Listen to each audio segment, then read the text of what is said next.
Parlons vrai, c'est de ça qu'il s'agit. Nous sommes dans un espace informationnel où le vrai cohabite avec le faux et où la vigilance de chacun fait la différence. Un magazine présenté par AS Touba en partenariat avec Code for Africa. Intégrité de l'information pour les professionnels des médias, des défenseurs des droits de l'homme, une formation organisée par Code for Africa en partenariat avec Digital Democracy Initiative. Des journalistes africains étalent leur satisfaction. Journalisme et devoir de vérité à l'épreuve de la désinformation et des contenus générés. Une chronique qui porte la signature de Mapod Gaye.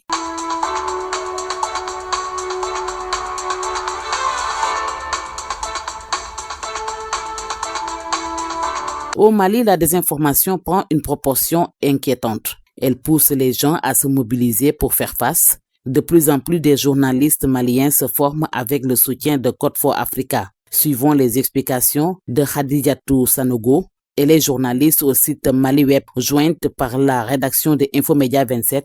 Elle livre son avis sur la désinformation. Je pense au Mali comme à l'instar du reste du monde, nous faisons face à une politique, à une désinformation accrue. Et maintenant, face à ça, de plus en plus maintenant, les gens sont formés, outillés pour faire face à cette désinformation, à cette montée accrue de la désinformation. Donc, de plus en plus, les médias classiques ou bien les nouveaux médias font face à la lutte contre la désinformation parce qu'on a outiller les gens sont assez formés pour faire cette riposte-là. Comme vous le savez ici, je pense qu'au Mali, comme surtout dans nos pays de l'AES, avec le contexte, la désinformation prend une proportion vraiment inquiétante. Eux, les gens sont obligés de se mobiliser pour y faire face. Donc, les gens sont vraiment investis dans la lutte et de plus en plus, les gens sont formés pour déconstruire ces désinformations-là. Donc, les gens sont outillés et c'est inculqué maintenant dans le quotidien de tous les professionnels des médias à faire ces productions, mener des campagnes de lutte contre la désinformation de manière générale. Albert Karim Traoré, journaliste malien Horizon 7, fait constater que l'intégrité de l'information commence par une pause, un instant de réflexion. À l'en croire, il faut vérifier l'information avant de valider. Nous l'écoutons avec la rédaction d'Infomédia 27. Je crois qu'il faut déjà dire que la vigilance face à l'immédiateté de l'information est un point crucial. C'est l'un des points marquants, en tout cas, pour moi, de la remise en question de notre rapport à la vitesse. Parce qu'aujourd'hui, nous sommes souvent poussés à réagir et à partager toutes les informations qui nous tombent sous la main de manière instantanée. Et la formation nous a permis, en tout cas, de constater que l'intégrité de l'information commence par une pause, qui est aussi un instant de réflexion, vérifier la source avant de valider l'émotion. Donc, s'il y a quelque chose qui nous a été utile, c'est à ce niveau-là. Parce que même les professionnels de l'information sont souvent pris à défaut à ce niveau-là.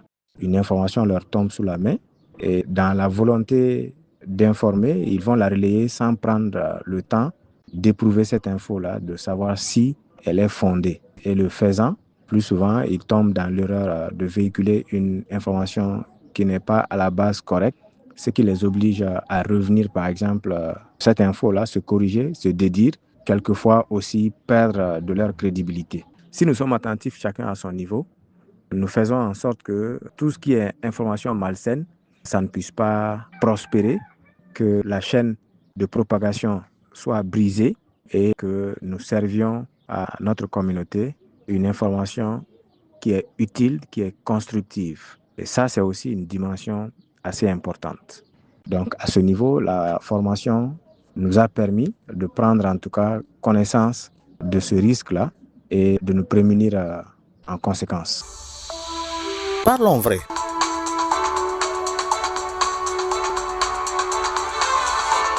Pendant ce temps, au Sénégal, la désinformation pose un réel problème de crédibilité. En plus, les réseaux sociaux multiplient les fake news Reportage signé Mamsena Boutiamsek. La désinformation prend de plus en plus de l'ampleur dans le pays, ce qui constitue un réel danger pour le public qui, pour la plupart, se fie aux informations reçues. Aziz Momar Lo est journaliste spécialisé dans la lutte contre la désinformation. La désinformation, que ce soit au Sénégal ou ailleurs, pose un sérieux problème de crédibilité vis-à-vis du débat public et vis-à-vis des faits, en tout cas annoncés dans le débat public. Ce que je veux dire, c'est que la désinformation, de manière générale, contribue à éroder la confiance dans les autorités et aussi dans les débats publics, en ce sens qu'à force de relayer des informations qui sont erronées, une personne perd de plus en plus de crédibilité et de confiance auprès des autres. Selon lui, les réseaux sociaux ont une grande part de responsabilité dans ce phénomène avec l'afflux des informations, notamment sur Facebook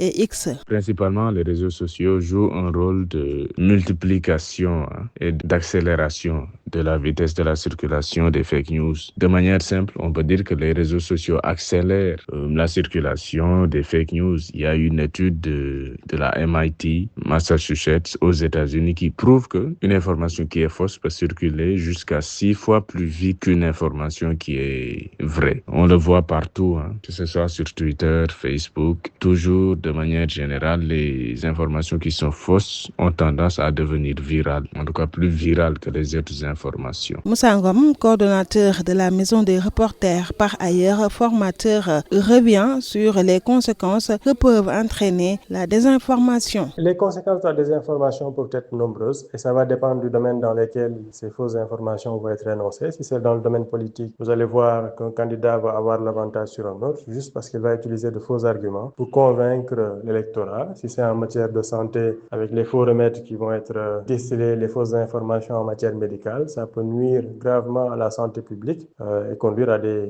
conséquences majeures. Encore, s'il s'agit du point de vue sociétal ou sur le plan de l'économie, sur le plan de l'environnement, tout cela va contribuer à influencer l'opinion publique dans un sens contraire à la réalité des faits. La vérification, un pilier essentiel dans le traitement de l'information, Aziz Momar Lo le recommande à tout journaliste. On a tendance à croire que le fact-checker est un journaliste spécialisé et que c'est lui uniquement qui a besoin de vérifier les infos. Mais tout journaliste a la tâche de vérifier les informations qu'il relaie. Parce que n'oublions pas que parmi les étapes clés, il y a la collecte, la vérification et la diffusion de l'info.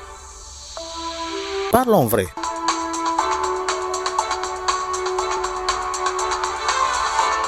Que dire de la désinformation au Bénin? Suivons la réponse de Pes Prudence, journaliste reporter Bénin Monde. A priori, je pense qu'il faut dire oui et non pour répondre à cette question. Il y a que pour faire mauvaise presse ou pour faire bonne presse, on envoie une mauvaise information et il y a des médias qui souscrivent à cela. Et parfois, il y a des médias qui donnent une fausse information, mais par bonne foi. Aujourd'hui, la course à l'information est telle que les professionnels des médias de par le monde, ou même surtout sous nos cieux, ne veulent plus prendre le temps de vérifier l'information et dès qu'ils ont un bout, ils se lancent. Parfois, la perception qu'on a d'un fait est complètement différente de la réalité. Vous voyez, par exemple, un hôtel qui attend d'être inauguré, mais il y a une activité qui a été organisée au sein de cet atelier.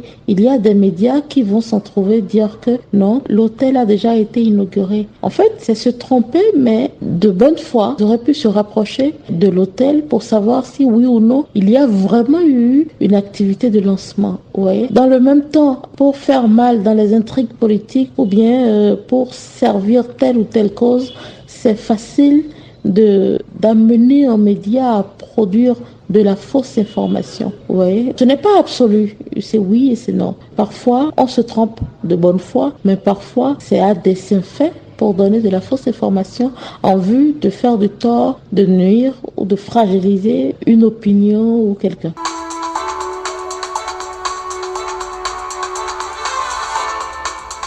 Le journalisme fait face à une crise de confiance et à une désinformation massive. Fake news, contenu généré par IA, menaçant même son devoir premier, rapporter la vérité. Face à l'ère de la post-vérité, les journalistes doivent impérativement renforcer le fact-checking, la vérification des sources. Écoutons la chronique de Mapot Gay. L'exactitude, la véracité et l'engagement envers les faits constituent le socle de la déontologie journalistique à travers le monde. La Charte de Munich, texte international adopté en 1976, établit comme premier devoir des journalistes celui de respecter la vérité, quelles qu'en puissent être les conséquences, et ce, en raison du droit que le public a de connaître la vérité.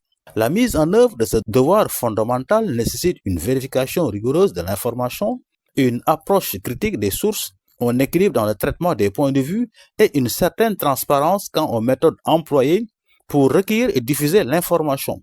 Le respect de la vérité n'est pas seulement une exigence relevant de l'éthique du devoir, il est également le fondement d'une information de qualité et il relève de la responsabilité sociale des médias en tant qu'acteurs essentiels du débat public.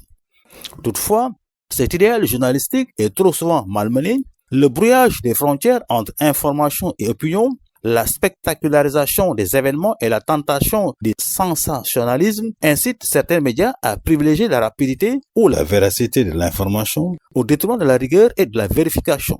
Loin d'être neufs, ces constats mettent en relief les faiblesses structurelles du paysage médiatique et les tensions qui l'animent. La pression économique sur les rédactions, l'instantanéité imposée par les réseaux sociaux et l'érosion de la confiance du public envers celles et ceux qui font l'information exacerbent ces dérives. Bien entendu, si on prend le mot désinformation qui sent le soufre, attisant tous les fantasmes des plus archaïques aux plus contemporains. Depuis plusieurs années, l'usage de ce terme, jusqu'alors s'est limité aux spécialistes du renseignement et de la propagande, a connu aujourd'hui un développement exceptionnel lié aux médias de masse puis aux nouveaux vecteurs de communication, Internet, Facebook, etc. Il est désormais courant d'invoquer la désinformation pour s'en déclarer victime et rejeter sur l'adversaire la responsabilité d'une manœuvre occulte, par définition invérifiable sauf accident. Dans tous les domaines stratégiques, c'est-à-dire politiques, militaires ou économiques, la désinformation s'est insinuée, troublant l'esprit public, sapant même les bases de la démocratie qui, pour survivre, doit rapidement réaffirmer et consolider le rôle de l'information et la valeur du savoir.